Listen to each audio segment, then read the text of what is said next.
The Indigenous Digital Archives Treaty Explorer, digitreaties.org, was created by the Museum of Indian Arts and Culture, Santa Fe, New Mexico, in partnership with the U.S. National Archives Office of Innovation and National Archives Foundation, with all of the technical work and software development by Digirati in Glasgow and London.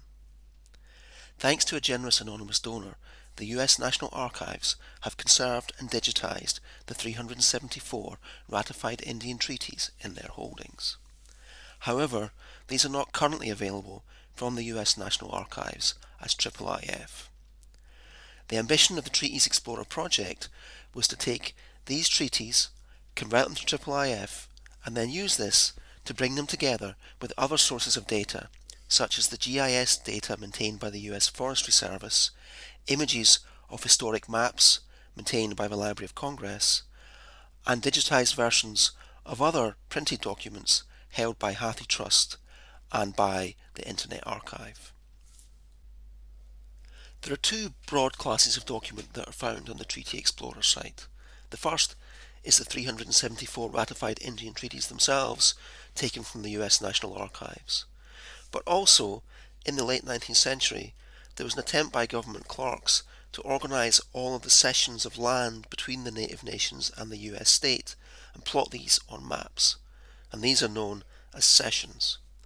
We've tried to organise these both by document type, that is by treaty and by cession, but also by the associated present day and historic tribe that's associated with those documents, and also by the places that they are found and associated with. So let's take a look at the treaties, for example. So imagine I'm interested in the late 18th century, and I might have a particular interest in the Cherokee. I can click here to filter the list down to just those documents that cover the Cherokee in that period. There are 27 of these. This is comprising both the treaties themselves and some associated kind of subsidiary documents. If I click through to one of these that I might be interested in, such as Treaty 20, covering the Cherokee, signed at Philadelphia in 1794, I can see the document via IIIF in the usual way, but I can also zoom in and see the signatories, both the native signatories and also, on behalf of the US, President George Washington. I can navigate on from here in a number of different ways. So I can, for example, click out to the US National Archives catalogue and find out more about this document, but I can also navigate out to the Cherokee tribe. And we can see here that we're plotting all of the different cessions of territory between the Cherokee and the US state on a map, and also on a timeline that includes the treaties as well as the cessions. There are links out to the present day associated tribes, and you can see here that for the Cherokee there are a huge number of treaties and associated territorial cessions. If I click through to one of these, for example this one, I can see that this is covering Tennessee, including Nashville, and I can see on the map in a lot of detail exactly where it covers. And I can also then click out in the same way either to the present day tribes associated with this cession or to the associated treaties, such as Treaty 11 that covers this, or I can click out to a historic map like this one of Tennessee and the bordering states, also available via IIIF, and here we've also associated this with all of the territories via the GIS data. If I'm interested in more of a place overview, I can click over to our place page, which plots all of the cessions, which gives you some kind of impact for just exactly how much of the US is covered.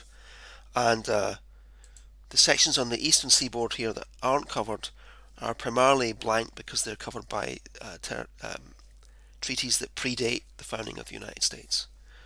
But perhaps I'm interested in browsing to my location, or maybe I have a place that I'm interested in, so perhaps I want to see something about Las Vegas, Nevada. I want to search the map. So I can zoom to Nevada and then click through to the associated session. And I can see here that the historic tribe associated with this is the Paiutes, and also which modern tribes are associated with this, and again any related historic maps and documents. I can click further through back to the Paiute and see all of the areas that they're covered by, and also again linking out to all of the present day tribes and the associated sessions and treaties in turn. So we can kind of loop around and join the circle between the treaties, the sessions, places, and both historic and present day tribes. If I want to come in a more kind of tribe-centric way, there's a list of tribes on the site that can be filtered.